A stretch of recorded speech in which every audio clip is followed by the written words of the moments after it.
Vamos abrir a palavra de Deus no livro do Êxodo, capítulo 15, versículo 22. Livro do Êxodo, capítulo 15, versículo 22.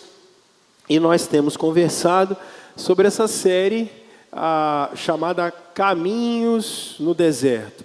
A sabedoria de Deus em tempos de aflição. Caminho no deserto. Qual é a sabedoria de Deus em tempo de aflição? E o nosso objetivo tem sido sempre lembrá-los do seguinte, pessoal. Duas coisas. Número 1, não é se você vai viver um período de deserto na vida. A pergunta é quando você vai viver. Todos nós viveremos períodos de deserto. Então quando viveremos esse período. E aí vem a segunda coisa.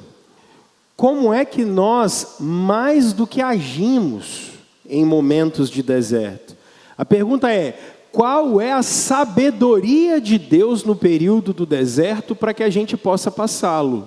E aí, por que é que nós estamos usando um texto de Israel no deserto? Porque, lembrem-se, e vocês especialmente que vêm de outras denominações, nós não somos dispensacionalistas. Deixa eu fazer esse ponto teológico aqui. Para os dispensacionalistas, tem 7 dispensações. E aí eles acreditam que em cada dispensação, Deus se manifestava de uma maneira diferente com o seu povo. E aí lá no final ele vai ter um monte de avião andando, Deus vai raptar a igreja, e aí vai ter uma explosão e uma confusão de um pré-tribulacionismo. Nós não acreditamos nisso. Nós acreditamos na Bíblia como uma história só, em 2 dispensações, lei e evangelho. Não é lei e graça, é lei e evangelho. Por quê? Isso é um erro de Lutero, por exemplo. Porque na lei de Deus sempre houve graça. E no evangelho ainda há lei e ainda há graça. Vocês foram salvos pela graça, mas para onde vocês foram reconduzidos? Vocês foram reconduzidos para a lei de Deus.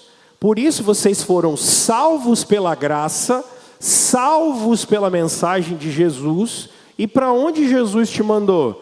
Para você não matar, não roubar, não furtar, não adulterar. Então, na dispensação da lei, a gente se manifestava na nossa relação com Deus, num templo com sacerdotes, com sacrifícios, com dias santos, com festas santas. Isso tudo, Paulo vai dizer, tanto para os colossenses e hebreus, isso tudo caducou. Precisa mais disso. Vocês não vão fazer uma romaria para Jerusalém, porque a dispensação mudou. A dispensação agora é do evangelho. O evangelho é aquele que da cruz emana toda a graça e poder de Deus. Mas o que se espera de um crente? Que ele volte para a lei, que ele obedeça a Deus, que ele tenha prazer nas coisas de Deus. Eu estou dizendo isso porque eu tenho que pegar um texto então do Antigo Testamento e analisar ele não de maneira literal, porque você não é um judeu. Eu preciso pegar o texto do Antigo Testamento e analisar ele à luz de Jesus. E como à luz da nova aliança eu interpreto esse texto. Por isso, vocês não vão parar no Negueb, vocês não vão parar na Arábia, vocês não vão abrir mar vermelho nenhum para vocês. A gente não vai precisar de guerrear contra nenhum filisteu. Não existe mais isso. Então eu olho para o Antigo Testamento e eu pego isso e eu sempre vou ter que ler tudo isso à luz de Jesus. Isso é até um acerto que um teólogo do século XX chamado Karl Barth ele fez. Isso é muito importante. Eu leio Gênesis a partir de Cristo. Eu leio Êxodo a partir de Cristo. Eu leio Levítico a partir de Cristo. Eu preciso ler a Bíblia a partir de Jesus. Porque sem Jesus, não vou entender nada. Vai ser só mais um conto de criação. Vai ser só uma ideia de queda. Mas quando eu tenho Cristo para me mostrar o todo da história de Deus, aí muda de figura. Aí é diferente. Então a gente está olhando esses desertos, feito esse adendo teológico, a gente olha isso tudo, por quê? Eu estou trazendo o deserto como uma forma de você entender, uma analogia para você entender que na nossa vida, mesmo depois de Jesus, nós viveremos desertos, e seja eles quais forem. Então, como Deus espera que a gente viva nesses momentos de deserto? E hoje, eu quero conversar com você sobre, no meio do deserto, há ocasiões que a gente se decepciona com Deus. E tem hora que a gente se decepciona com Deus. Muitas vezes a gente se decepciona. Olha, e vejam a crescente que nós estamos. Primeiro, a gente conversou sobre entrar no deserto. Segundo, sobre parecer que Deus demora demais. E é verdade, né? E semana passada, a gente conversou sobre Israel na praia e quando a gente não tem o que fazer. Hoje, eu quero conversar com vocês sobre os momentos da nossa vida em que a gente vive períodos de deserto e a gente se decepciona com Deus. Isso é muito comum. E vamos dar uma olhada em Êxodo capítulo 15 para entender um pouco das nossas decepções com Deus e como é que a gente pode responder isso à luz da nova aliança e do Evangelho de Jesus, tá? Vamos lá? Verso 22, Êxodo capítulo 15. A palavra de Deus diz o seguinte para nós. Depois, Moisés conduziu Israel desde o mar Vermelho até o deserto de Sur. Vai entrar depois aí o mapinha, aquele que eu tenho colocado toda semana. Vou mostrar para vocês mais ou menos que a gente vai circulando ele aí ao longo dessas semanas. Durante 3 dias, caminharam no deserto sem encontrar água. Então chegaram a Mara. Mas não puderam beber das águas de lá, porque eram amargas. Mara significa amarga. Essa é a razão pela qual o lugar chama-se Mara. E aqui acontece o clímax desse texto. O povo começou, quem está com a revista atualizada, vai ver que o povo começou a murmurar. Nós que estamos com a NVI, ela está dizendo que a NVI quebrou o galho. O povo começou a reclamar. Eu vou trabalhar a perspectiva hebraica de murmuração com vocês. A NVI pegou bem levinho aqui. Não reclama, não foi uma reclamaçãozinha não. Está atrasado o horário. Não. O povo começou a murmurar, não foi só reclamar não. O povo começou a reclamar a Moisés dizendo: que beberemos? Moisés clamou ao Senhor, e este lhe indicou um arbusto, e o lançou na água, e esta se tornou boa. Em Mara, o Senhor lhes deu leis e ordenanças. Olha o clímax do texto aqui. O que Deus fez com o povo? O pôs à prova. Deus colocou o povo dele à prova, dizendo-lhes: se vocês derem atenção ao Senhor, o seu Deus, e fizerem o que Ele aprova, se derem ouvidos aos seus mandamentos e obedecerem a todos os seus decretos, não trarei sobre vocês nenhuma das doenças que eu trouxe sobre os egípcios, pois eu sou o Senhor. Grande cantora na música popular brasileira. Vocês sabem o nome dela? Marília Mendonça. E a Marília Mendonça tem uma música sensacional. Vocês não conhecem a Marília Mendonça? Nossa. Ela morreu em que ano? Vocês estão assustados? Você sabe qual é o trabalho de um pregador? É não viver 2000 anos atrás. O trabalho de um pregador é falar o que você entende. O trabalho de um pregador é pegar exatamente o que você vive todos os dias e colocar isso de maneira prática na sua vida. Senão você fica de reflexões abstratas, falando mais do mesmo o tempo todo, e isso não faz sentido para a vida de ninguém. Essa é a grande diferença. Isso eu aprendi com o Ricardo Agreste. A grande diferença de um pregador para os céus, para a sua época, Spurgeon dizia isso. Um pregador tem que sempre andar com um jornal de lado de um braço e a Bíblia do outro. Porque você tem que saber o que está acontecendo. Porque se a Bíblia é o que ela devia ser, ela vai te responder. Mas a Marília Mendonça tinha uma música que é incrível. A partir de agora vai ter um monte de fã da Marília Mendonça aqui, né? Ela só cantava música de amor e essas coisas assim. O Jader conhece. Mas brincadeiras à parte.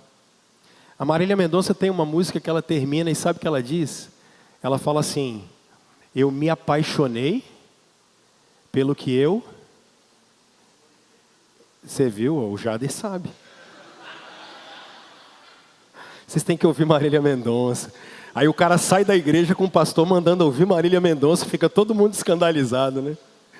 Ai, não, amem o Senhor Jesus, gente. E aproveitem a graça comum. A graça comum traz poesia para nós. Poesia, comédia, isso faz com que o espírito humano fique maior. Mas não quer dizer que você não vá ter momentos na sua vida para chorar aos pés do Senhor e adorar, e celebrar, e ouvir canções. Mas o espírito humano precisa de arte. O espírito humano precisa de poesia. A vida não é só sobre religiosidade. E Deus se manifesta nas coisas da vida, para a gente poder contemplá-lo. E a beleza é uma delas, é uma coisa sublime. Mas a Marília Mendonça diz essa frase numa das suas músicas, dizendo assim: eu me apaixonei pelo que eu inventei de você. Você já parou para pensar que em muitas ocasiões a gente casa com alguém que a gente não conhece? Ou a gente se relaciona com alguém que a gente não conhece? Porque, na verdade, a gente casou e se relacionou com alguém que a gente projetou dentro da nossa cabeça. E isso não é uma ideia da Marília Mendonça, tá? Isso é Platão. Platão trabalhava isso porque ele dividia a vida e o mundo entre o mundo do fenômeno e o mundo das ideias. Para Platão, o mundo do fenômeno, que é esse que acontece aqui, é o mundo das coisas imperfeitas e ruins.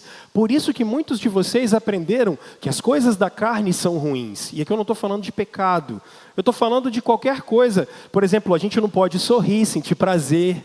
A gente não pode brincar, contar piada, porque é ruim. Isso é filosofia grega, isso não tem nada a ver com o cristianismo. O mundo, que é o mundo de Deus, é um mundo para ser aproveitado. Desde que você não peque. Vários de vocês me perguntam assim: pastor, eu posso fazer isso? Eu falo, claro que você pode. Você só não pode pecar. O resto você pode fazer. Ué. Pecar o que você não pode. Platão tinha essa ideia. Porque para ele, o mundo ideal, o mundo que existe, é o mundo das ideias. É aquele mundo superior. E para o Platão, nesse mundo superior, era o mundo das nossas projeções. Porque esse mundo para o Platão era o mundo da psicologização e da espiritualidade. Então lá, nesse mundo que a gente projetava com as nossas ideias, as coisas lá eram perfeitas. A ideia dele é bonita, só falta ser verdade. Daí vem a ideia do amor platônico. Amor platônico não é amor no início, não é amor não correspondido. Amor platônico, na origem da coisa, a paixão platônica é você amar uma ideia, amar uma coisa que na verdade você inventou na sua cabeça e que ela não é verdade. Rômulo, por que você está trazendo isso? A maioria de nós ama um Deus que não existe, que foi inventado pela nossa própria cabeça. A maioria de nós se relaciona com um Deus que, na verdade, inventamos. Porque a gente é refém das nossas experiências, dos nossos achismos, das nossas convenções coletivas, das nossas maneiras e vivências diárias e condicionamentos sociais. E isso faz com que você ame e faça uma projeção de um Deus que não existe. E você sabe qual é o maior problema disso? Amar uma ideia de Deus vai fazer com que você se decepcione com Ele. Porque quando você ama uma ideia e não uma pessoa real, quando você se apaixona por uma ideia, uma projeção psicológica ou emocional sua, você vai se frustrar. Porque eu posso, e eu sou casado com a Aline há quase 20 anos, e eu posso ter entrado no meu casamento achando que eu estava casando com uma pessoa. E aí você, quando no meio do casamento, você fala bem assim, nó, troquei gato por lebre. Porque eu achei que eu estava, vocês já ouviram isso?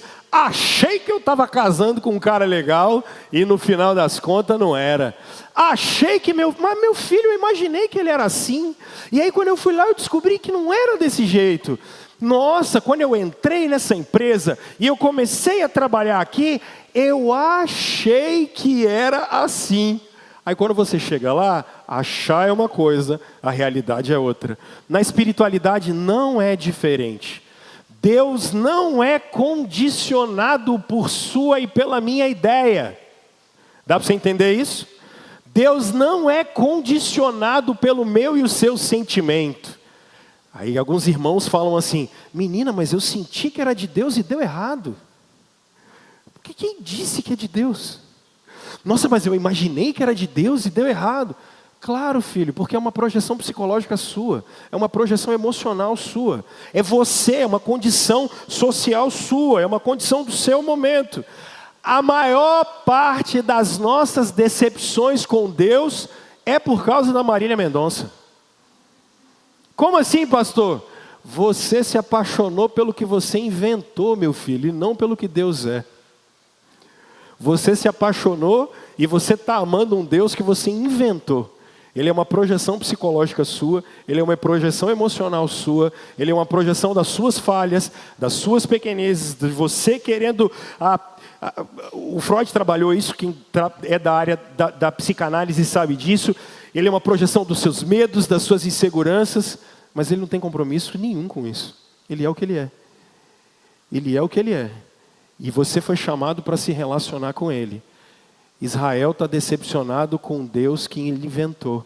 Mara é isso. É um povo que está decepcionado com Deus que eles inventaram, que eles acharam que era. E Deus não é o que você acha. Deus é o que Ele é.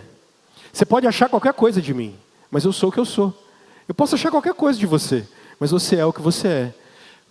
Será que a gente no meio do deserto não está decepcionado com uma invenção de Deus? Será que a gente não está frustrado com uma projeção do nosso medo, com uma projeção da nossa mentalidade, com uma projeção daquilo que a gente acha bom e certo? Deus não vai mudar pelo que a gente acha e sente. Ele é o que Ele é. E Mara ensina isso para nós. Não é essa Mara aqui não, tá? É a de cá. Vocês viram como é que a Marília Mendonça ajuda? Vocês nunca mais vão esquecer, né? Faz sentido isso? Faz? Mara, então, esse texto, ele está ensinando para mim e para vocês, quando você olhar o texto, o que ele está querendo dizer para você?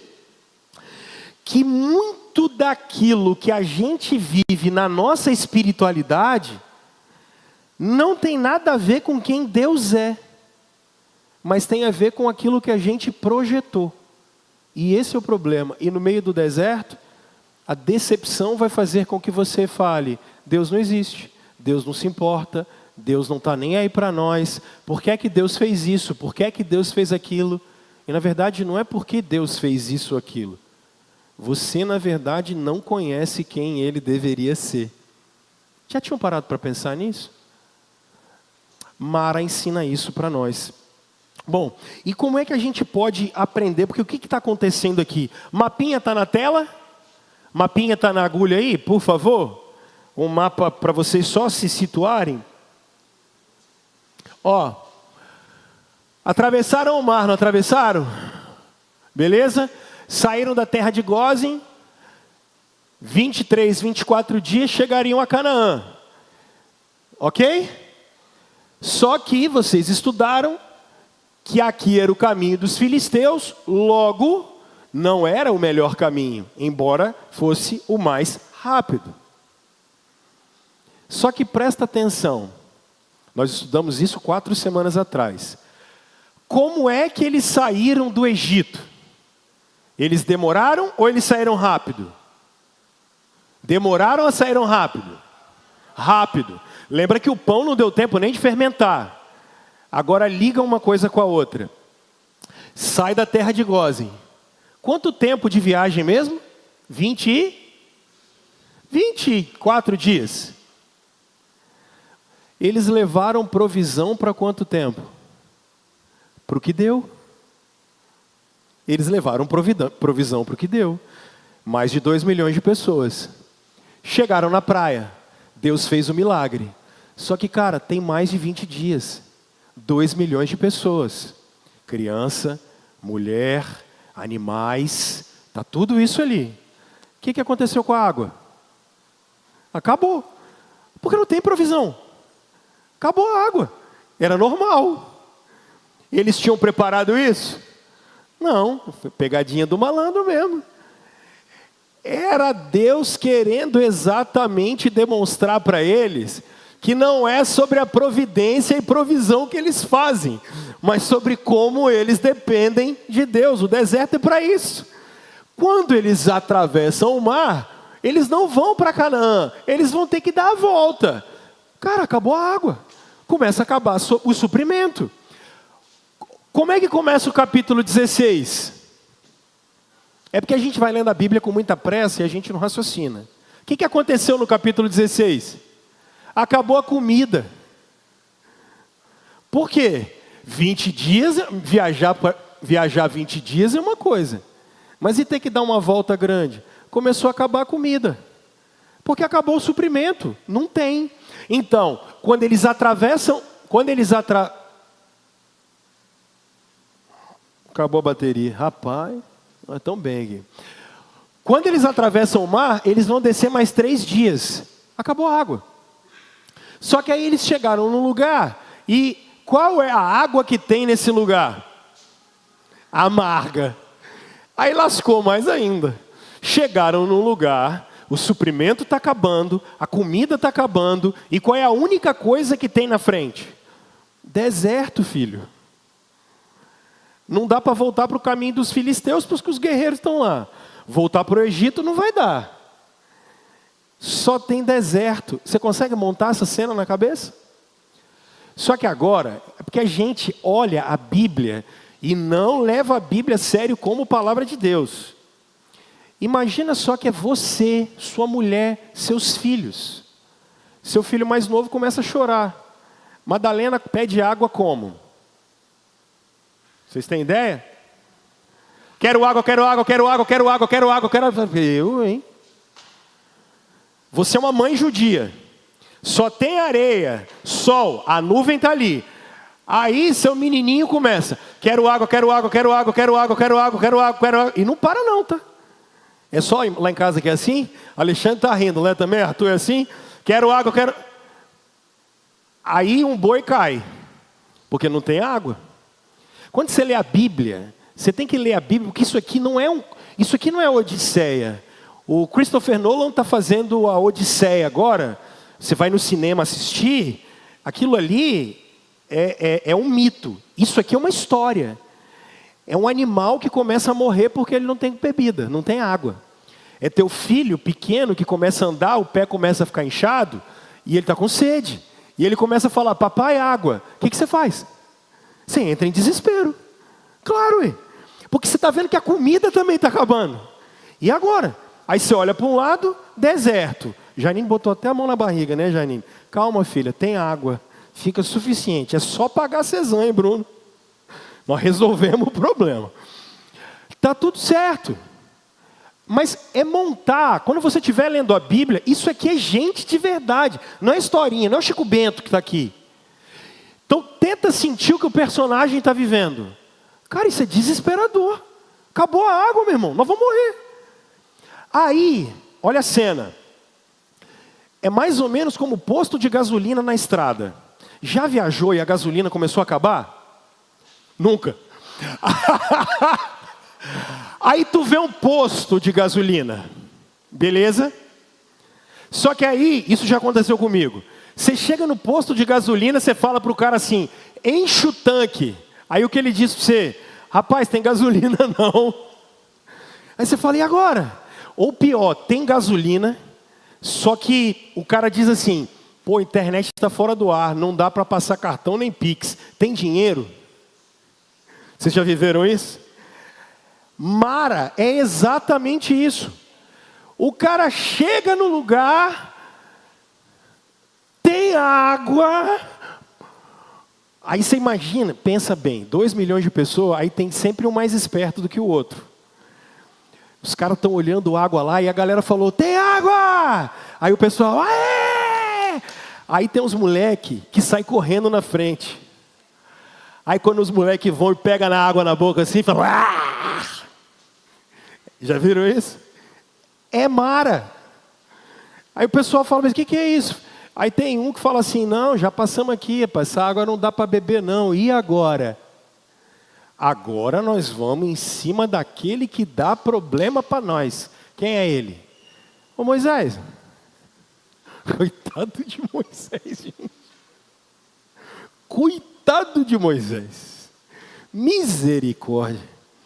Moisés ia falar assim, gente, abra um saque, por favor, que é aquele sistema de atendimento ao cliente, entra na fila aí, porque...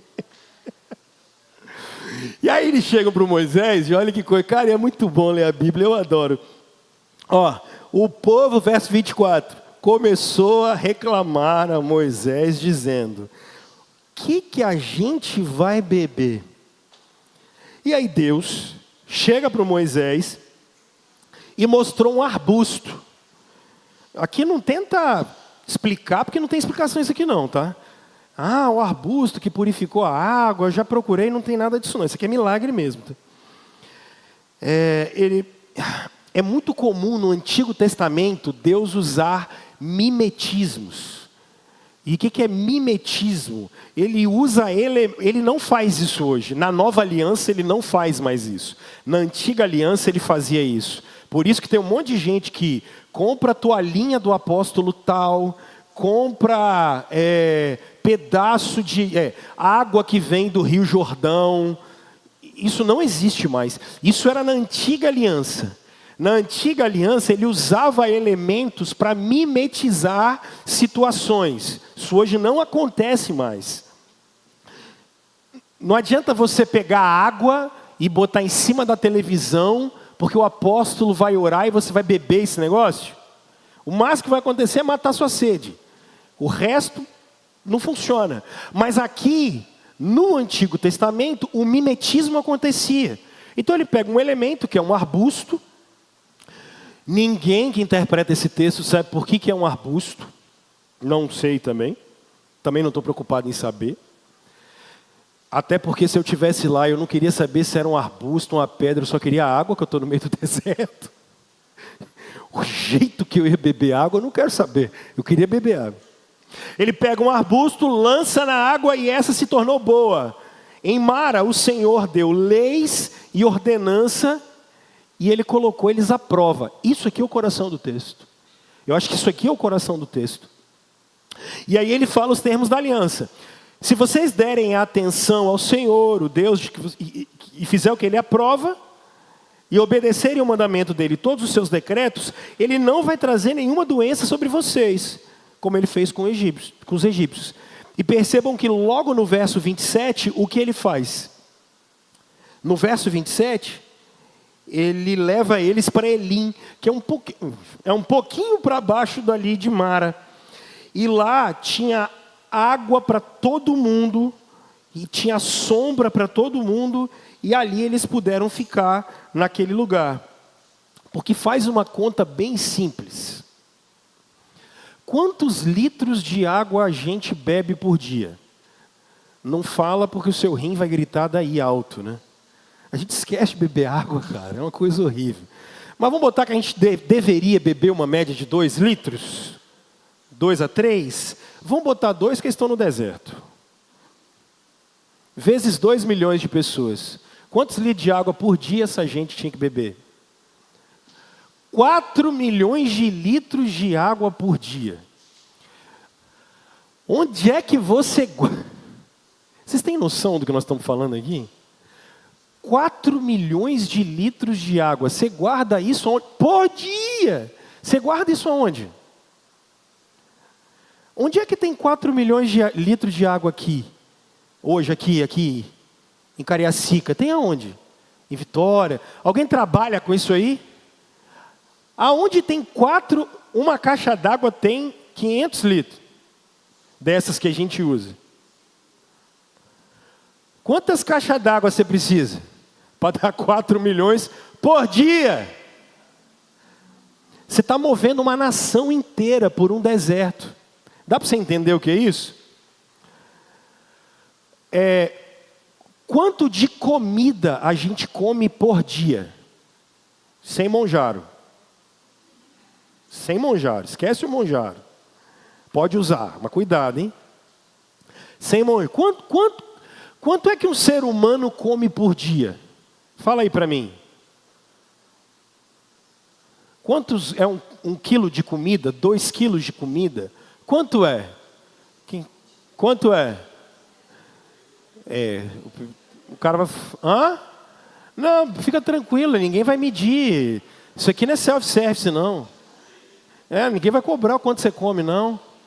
Uma média vai dar o quê? Quanto que dá?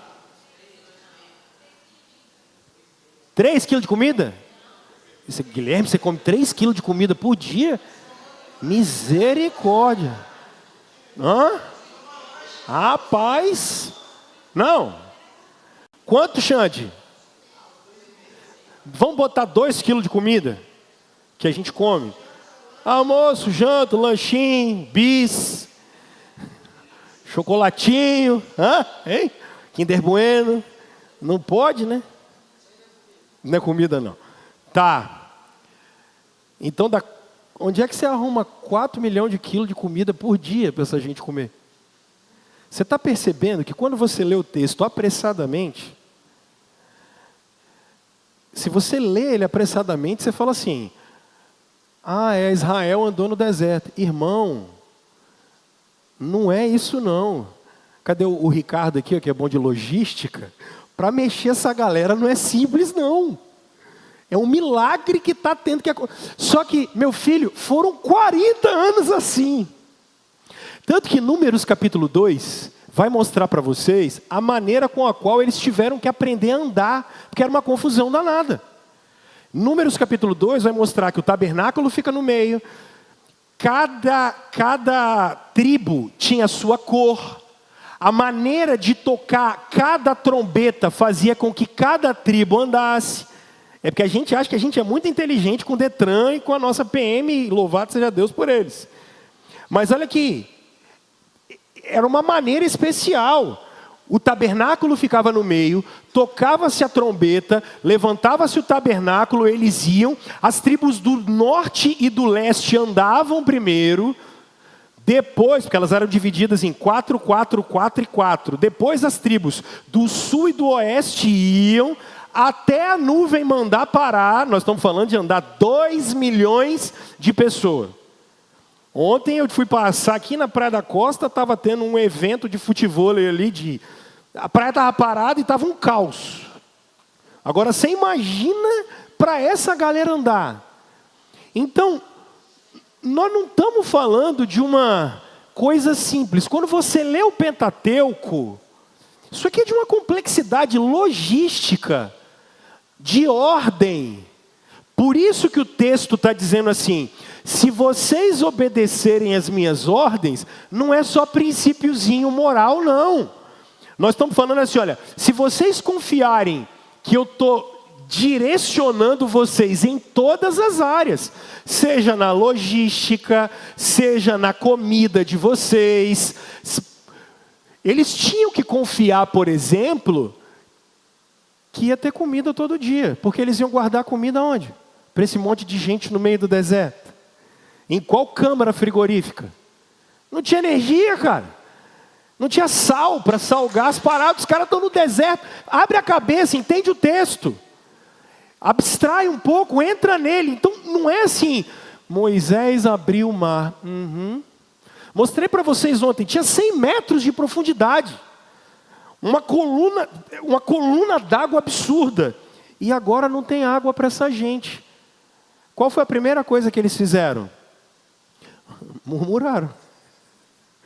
Eu entendo eles. E talvez eu fizesse pior. Porque eu também sou humano. Sabe? Eles estão sendo colocados à prova mesmo. Porque a pergunta é, e olha que coisa, você confia em Deus de verdade? Você confia na providência? Sério, teve maná hoje. Você confia que vai ter amanhã? E aquela parada da sexta-feira? Sexta-feira vem dobrado. Aí sábado não aparece. Tá? Qual é o mecanismo psicológico que você cria? Vai voltar? Medo, pô. Vai ter de novo? Não vai? Isso é humano, a gente é assim. Vocês pensam assim, eu penso assim. Você marca uma consulta no médico, você chega lá, você não sabe se ele vai estar? É normal. Percebe o que a gente está conversando aqui? Aqui e na nossa vida, o problema da nossa decepção não é o caráter de Deus. O problema da nossa decepção é com a projeção que a gente fez dele. Mara, então, existe, e esse texto existe para mostrar que muitas das nossas decepções espirituais, elas não nascem de quem Deus é, mas da versão que você construiu dele, da versão da qual você imagina que ele é. E Deus não é a construção que você fez dele. Por isso essa ideia pós-moderna de que cada um tem o seu Deus, isso é a maior mentira que tem. Provavelmente o ano que vem eu vou fazer uma série chamada Espiritualidade Gourmet, porque eu quero falar sobre essas gourmetizações espirituais, desses deuses inventados da gente, desse neopaganismo nosso. Em muitas ocasiões, a gente não aprendeu quem é o Deus real. E Rômulo, o que esse texto ensina para nós? Em primeiro lugar, no verso 22, eu acho que isso aqui ensina para a gente uma coisa muito curiosa. Olha só. Depois, Moisés conduziu Israel desde o Mar Vermelho até o deserto. Durante 3 dias de caminhada, eles andaram e eles não acharam água. Você acabou de passar pelo Mar Vermelho. Olha que maravilha. Você acabou de viver intensamente 10 pragas no Egito. Você acabou de ver milagre em cima de milagre. O que é que você imagina que vai acontecer com a sua vida a partir daí?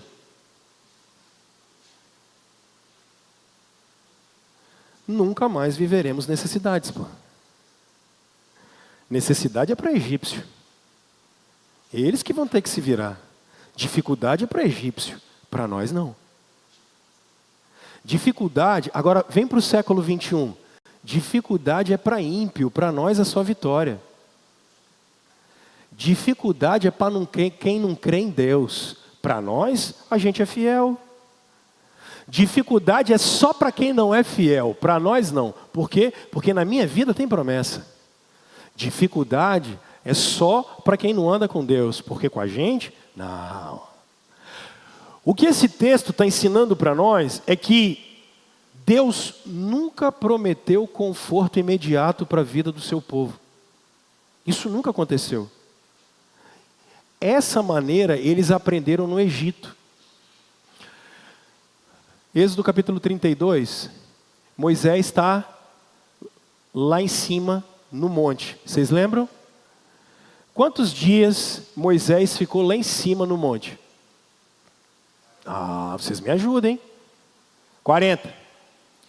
Em 40 dias, o que aconteceu com o povo de Deus? Eles só mudaram o bode. Eles arrumaram outro bode expiatório. Eles foram para cima de Arão. Chegaram para cima de Arão e falaram o que com ele? Qual é? Vão morrer? Arão, malandramente, de onde eles tinham saído? Do Egito. Qual era o Deus da fidelidade e da prosperidade egípcio? O touro ápis. Então o que ele faz? Ele pega o ouro da galera e ele faz um touro ápis para eles. E diz, esse é o Deus que libertou vocês do Egito. Ele pegou uma figura egípcia, de idolatria egípcia, e trouxe para eles poderem ver o Deus que... Pô, Arão foi malandro demais, cara. Arão foi muito malandro. Ele mandou muito. O problema é que para Deus não adianta esse tipo de coisa. Ele foi infiel. E essa é a questão. A questão aqui é essa. Porque quando eles começam a passar dificuldades, eles se lembram da idolatria do Egito. E você vai perceber isso em Êxodo, em Levítico, em Número, em Deuteronômio, eles se lembram daquela maneira. Por quê? Porque para aqueles deuses era assim: eu sacrifico um novilho e tem chuva. Eu sacrifico alguma coisa e eu tenho uma recompensa tal. Eu sacrifico alguma coisa e eu recebo. Eu obedeço um código de lei e um código moral e eu tenho uma recompensa. Essa é a maneira pagã de se relacionar com Deus. E essa é a maior fonte de crise da vida, especialmente de cristão no século 21, porque é pagão, é neopagão. Porque todos vocês aqui foram alvo da ação miraculosa de Deus em algum momento da vida de vocês. Todos. E eu também. Só que quem disse para a gente que porque Deus agiu de maneira miraculosa em algum momento, a gente vai começar a falar assim: a partir de agora acabaram-se todas as dificuldades. Isso é um problema, porque você vai se decepcionar com Deus, porque você cria esse mecanismo de compensação psicológico. Isso é mentira. Mentira. Pelo contrário, não é assim. Porque quando eles vão encontrar água, a água é o quê? Amarga. E como eles ficam? Em choque. E muitos de nós ficamos em choque. Mas por que a gente fica em choque? Porque a gente pensa assim: espera aí, depois que eu converti, a gente começa a viver esse monte de luta? Depois que eu passei a ser fiel a Deus, eu começo a viver esse monte de guerra? Espera aí, agora que eu acerto o meu casamento, a gente começa a viver esse monte de luta e guerra? Pô, agora que a gente achou que a gente ia ter paz, a gente não tem paz? Agora que a gente começa a acertar tudo, a gente começa a virar um grande processo de guerra. Mas a questão é só a seguinte: Deus salvar a gente não nos livra do processo. Israel está num processo. Você já foi, é e será alvo da graça de Deus. Mas o deserto é um grande processo. E em muitas ocasiões, nós viveremos circunstâncias tais que a gente vai olhar e falar bem assim: nossa, ufa, acabou. Não, ainda tem mais um pouquinho. Mas por quê, Rômulo? Porque é processo. Não é porque vivemos alguma coisa incrível da parte de Deus que o processo acabou. A gente não pode se esquecer disso. Rômulo, isso é sadismo. O Deus bíblico é sádico. Não, ele é sábio. Lembra da semana passada? Saulo, Saulo, a minha graça te basta, porque o meu poder se aperfeiçoa na sua processo. Processo. Processo. Deus está com a gente no meio dos processos. Mas, eu acho que tem uma outra coisa que é maravilhosa, porque percebam, verso 24. Verso 23. Então eles chegaram a Mara, mas não puderam beber as águas de lá, porque eram águas amargas. Essa é a razão pela qual o nome do lugar chama-se Mara. E o povo começou a reclamar a Moisés, dizendo: o que é que a gente vai beber? Se você fosse um egípcio, desculpa, se você fosse um judeu, falaria nessa reclamação? Senta-se na cadeira de um hebreu. O que você falaria para Moisés? Porque é fácil julgar os outros. O que você falaria para Moisés? Eu falaria coisas assim: ô, não abriu o mar? Se vira, velho. Você não ia fazer isso não? Faz um milagrezinho aí agora de novo. Já não foram 10 pragas? Bota 11, pô. Não é porque a gente é prático, né? Você já não resolveu o problema lá? Resolve de novo, cara. Só eu que faria isso? Vocês leem a Bíblia muito apressadamente. Leiam ela com cuidado. Se coloca no lugar dos personagens.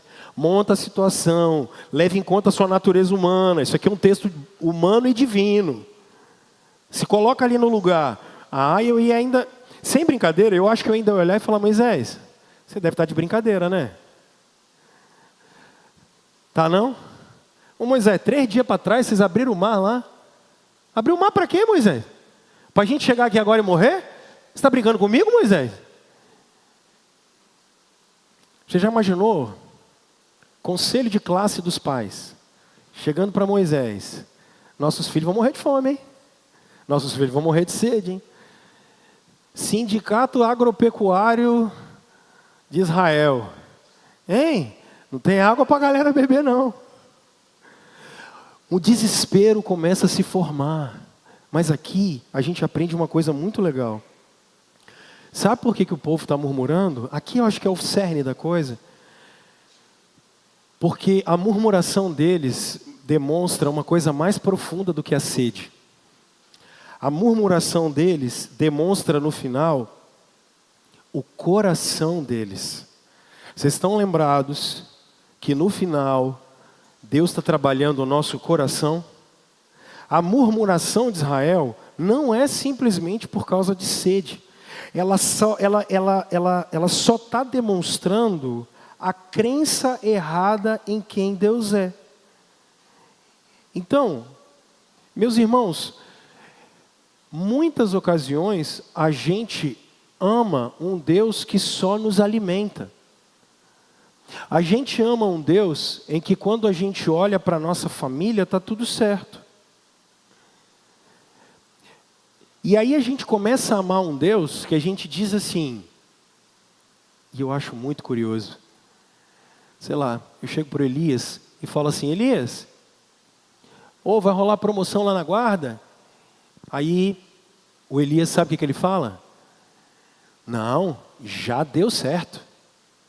Em nome de Jesus já deu certo. Mas Elias, o resultado não é só daqui a 2 semanas, mas já deu certo. Cara, eu ouço isso o tempo todo. Aí daí 2 semanas eu encontro o Elias, falei: Elias, você foi mandado embora porque não tinha dado certo. Inventou um Deus da confissão positiva que não existe. Porque se eu declarar, já aconteceu. E ainda tem uns que vivem em Nárnia, que falam assim: declare agora, porque no mundo espiritual já aconteceu. Falei: é mesmo? E como é que você viu? Aí olha a carta. Deus me falou. Falei: bom, se Deus falou com você, meu irmão, eu vou falar que não falou? Se vira. Aí passa 2 semanas, mas irmão, e não aconteceu porque o mundo espiritual mudou. Qual foi a burocracia? O despachante do alto errou? O que foi?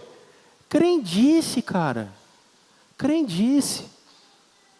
Porque na verdade inventa um Deus que não existe. Aí fica cheio de crendice. Não, declara a vitória. Declara. E daí? Declarou e aconteceu o quê? Perdeu, né? Se fosse assim, meu filho, de declarar, o Vasco já era campeão mundial há muito tempo. Mas minhas declarações não funcionam, Bruno. Percebe? Não adianta, cara. E olha que a cruz é de Malta ainda. Não funciona, velho. Porque não é assim. Isso é crendice. Porque o que a gente faz? Tem gente que ama um Deus que nunca vai permitir que o meu filho se afaste. Tem gente que ama um Deus que nunca vai permitir que eu fique doente. Tem gente que ama um Deus que nunca vai permitir que eu não seja respondido na hora certa. Tem gente que ama um Deus que nunca vai permitir que a minha empresa quebre. Tem gente que nunca ama um Deus que nunca vai permitir que eu tenha câncer, que meu filho morra. Tem gente que nunca, o Deus que ele ama, nunca vai permitir isso. Aí ele chega em Mara. Ele chega em Mara. Que é quando ele vai no médico, e o médico olha para ele e fala assim: você tem câncer e é terminal. Ele leva o filho dele no hospital, e ele entrega o filho dele lá, e ele não sai com o filho dele de lá, porque o filho dele morreu. Vocês entendem? E deu um problema, e quebrou a bolsa de tudo, e todo o dinheiro que você tinha a partir de agora, você não tem mais nada. Você consegue entender isso? Porque você chegou em casa e o fogo queimou a sua casa toda. Mas o Deus que você acreditava, que você inventou, que você fez ele, que não é o Deus que existe. Você consegue entender isso? E sair da crendice e voltar para a espiritualidade da vida, do reino, de um Cristo que morre e que se dá. Porque é difícil, eu sei que é difícil lidar com sofrimento. Eu odeio lidar com sofrimento. É ruim viver pressionado na parede, doente, com um corpo que não responde, ser traído por pessoas. É horrível, é horrível. Mas servir a Jesus Cristo não te tira da realidade. E Deus não vai tirar a gente disso. O filho dele foi morto, executado, assassinado, porque isso aqui é fé de verdade, é vida de verdade, não é Platão, não é Mundo da Ideia e não é Marília Mendonça. Isso aqui é Cristo, é o Evangelho e é a vida. Mara está na frente da gente todos os dias. Mara é quando a gente chega segunda-feira e olhem para a gente e diz assim: você foi muito bom, hein? Passa no RH. Não é aumento. Não é aumento. Não é aumento. Mara é quando atrasa. Mara é quando a oração não é respondida. Mara é quando é a pior coisa da minha vida. É quando tem silêncio de Deus. Dá para lidar com tudo. Mas com o silêncio de Deus não dá para lidar. E aí, às vezes a gente se depara com Mara, e a gente começa a pensar, que eu olho para a Bíblia e eu vejo que Deus nunca me prometeu um caminho sem deserto. Deus nunca me prometeu Canaã sem antes passar pelo Sinai. Não tem Canaã sem Sinai. Não tem Canaã sem deserto. São 40 anos. E a gente tem que andar, a gente tem que trilhar. Então percebam, meus irmãos, porque no final, eles começam a acreditar num Deus que vai livrar eles de todo tipo de sofrimento. E no final, Deus está formando um tipo de filho. Porque Mara é o lugar em que o Deus que você inventou morre. Esse Deus tem que acabar aqui. Esse Deus de decreto, esse Deus de que onde você pisar a planta do seu pé vai ser seu, esse Deus de barganha e de troca, ele tem que morrer, ele tem que acabar, porque ele não é verdade, ele não existe, ele não existe. Porque nos versos 25 e 26 a gente aprende uma coisa maior. Olha o verso 25 e 26. É duro isso, né? Mas calma, vai terminar o texto. Moisés clamou ao Senhor, e este lhe indicou um arbusto, e o lançou na água, e esta se tornou boa. Em Mara, o Senhor lhes deu leis e ordenanças, e os pôs à prova, dizendo-lhes: se vocês derem atenção ao Senhor, o seu Deus, e fizerem com o que Ele aprova, se derem ouvidos aos seus mandamentos, e obedecerem a todos os seus decretos, não trarei sobre vocês nenhuma das doenças que eu trouxe sobre os egípcios, porque eu sou Deus que cura. E aí, olha que coisa curiosa. No verso 25, em Mara, o Senhor lhes deu leis e ordenanças e os pôs a quê? Mesmo? Mara não é abandono divino. Você consegue anotar isso? Mara não é abandono divino. É pedagogia dos céus. Porque aqui é o tipo de povo que está sendo formado. Aqui a gente não vai se relacionar mais com os deuses egípcios. Aqui não é sobre os cananeus. Aqui é sobre um Deus pedagógico que usa inclusive o sofrimento. Ah, isso muda tudo. Muda tudo porque até aqui Israel vai pensar como um escravo e ele vai ser consumidor de milagre e ele sempre vai depender das circunstâncias. Mas Deus agora quer formar um povo que confie nele apesar das circunstâncias. Por quê? Nós temos uma diferença grande aqui. Presta atenção nisso, por favor. Aqui a gente começa a separar fé infantil de fé madura. O que é fé infantil?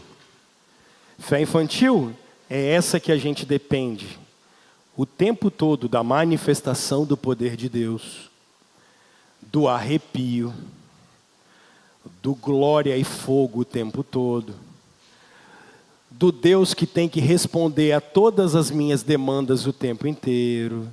Essa é a fé infantil. Essa é a fé que Mara mostra que eles têm.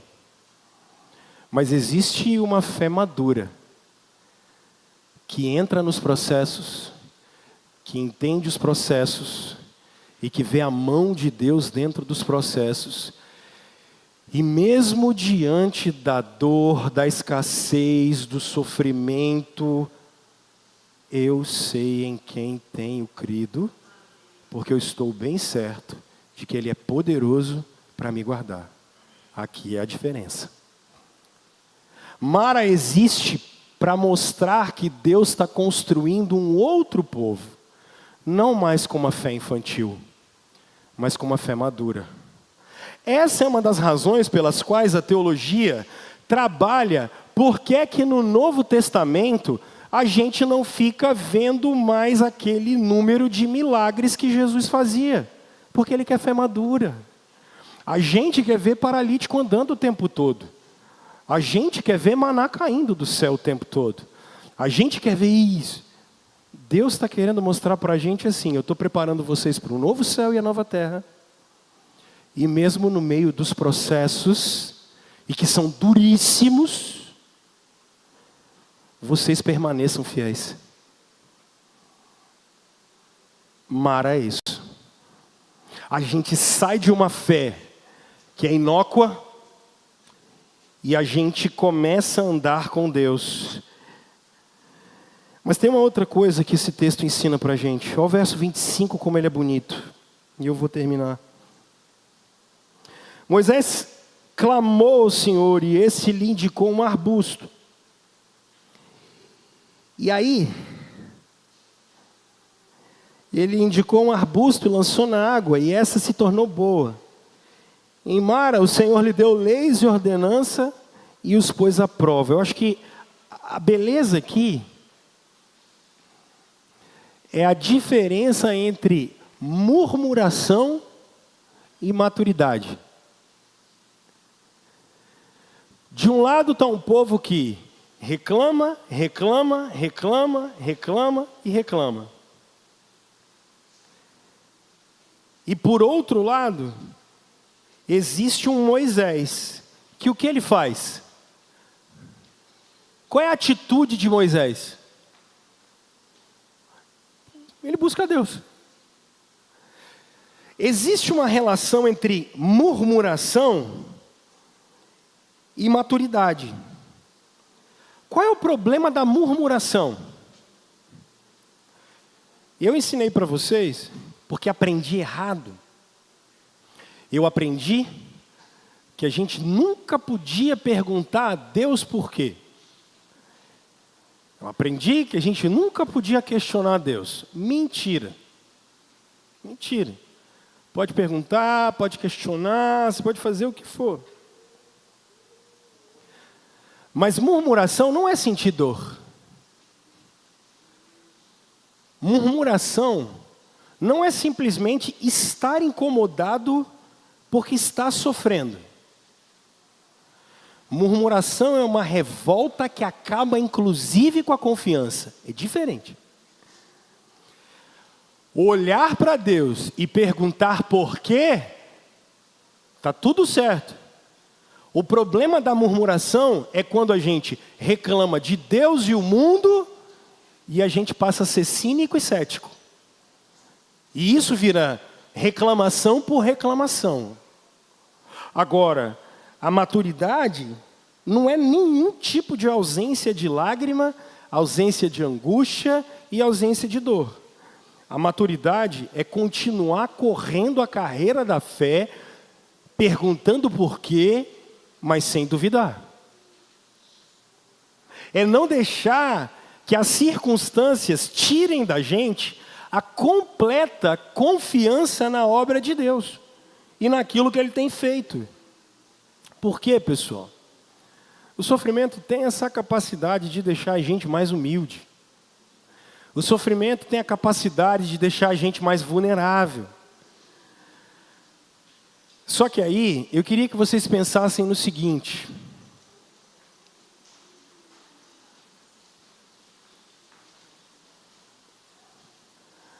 Vocês já perceberam, ou vocês estão nessa condição? O sofrimento pode endurecer o seu coração. Porque você pode ficar revoltado. Isso é muito comum. Eu queria ter passado na prova do concurso, não sei qual. Mas eu estudei 2 anos. Mas eu fiz curso disso tal. Eu queria ter uma promoção no trabalho porque eu me dediquei assim. Eu queria isso. Eu queria que ela... Ok, eu entendo o que você queria. E eu também queria que você queria. Se tem um cara que fica feliz pela realização das pessoas, sou eu, cara. Eu adoro. Eu adoro ver e falar, que maneiro que aconteceu com você, cara. Sensacional. Isso é maravilhoso. Só que qual é o problema? A gente se frustra porque a gente não consegue. E aí, quando a gente não consegue, eu vou te dar uma chance. Quem é o culpado? Deus, cara. Deus. Ele é sempre o culpado. Deus. O murmurador é assim. Ele perde a esperança. Ele perde a esperança, ele perde a fé e a única coisa que ele sabe é reclamar. Agora, aquele que amadureceu, ele vê todas essas experiências que ele está vivendo e isso vai tornar ele mais humilde.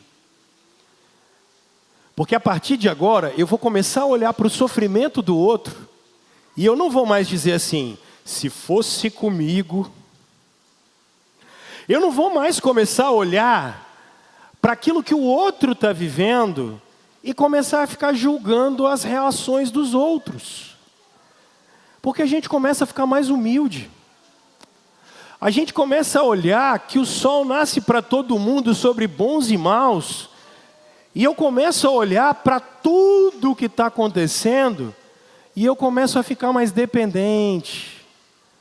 Eu começo a esperar um pouco mais. Eu vou começar a usar mais 2 ouvidos e só uma boca. Eu vou começar a ter mais paz no meu coração. E ao invés de olhar para o Daniel e falar bem assim, olha a família do Daniel, se fosse lá em casa não era desse jeito. Eu vou olhar para o Daniel e falar bem assim, cara, já passei por isso. Dói. Está precisando de ajuda? Qualquer coisa, meu telefone está aqui, tá? É diferente. A maturidade vai fazendo isso com a gente. E a gente começa a discernir os processos de Deus na nossa vida. Maturidade cristã não é não sentir dor. Maturidade cristã é não se afastar de Deus, mesmo no meio do desespero. Isso é Mara. Isso é Mara. Por que eu termino? Vocês vieram aqui, tem alguma coisa que vocês vão fazer? Tem? Tem, Caio? Vocês vão fazer alguma coisa aí? Não? Ah, não tá. Vão? Ana, vocês vão fazer alguma coisa aqui? Então tá, o tio vai terminar rapidinho, tá? Só o verso 27 eu acabo aqui. Olha o verso 27. Porque senão você vai ficar desesperado, né? Você vai falar assim, meu Deus, só tem dor e desespero. Calma, gente, isso aqui é o Evangelho. No final, Jesus vence. Calma, calma, tá? Ouça, todos os dias, ouça a música do Marcos Almeida, que eu acho maravilhosa.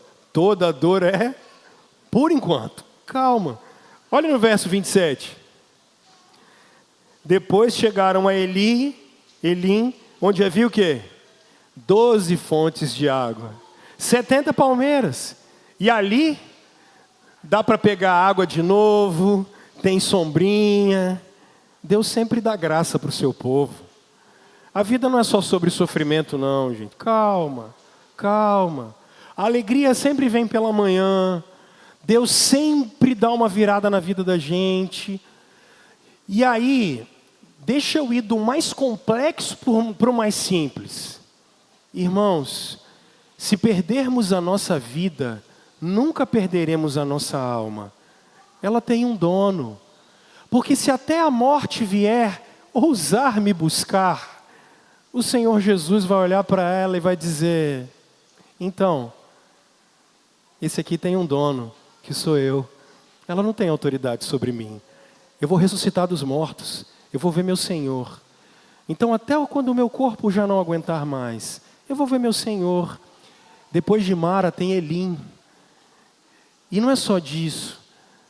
Nos nossos relacionamentos, Deus sempre traz refrigério.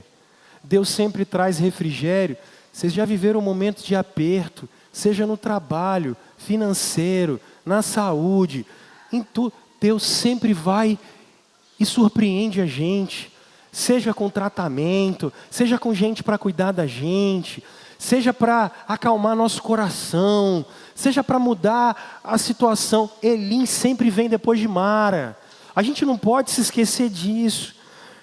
Mara faz a gente ficar decepcionado com Deus, cansado, frustrado, confuso, dizendo, Deus não se importa, mas anota isso, Mara não é o destino final do povo de Deus.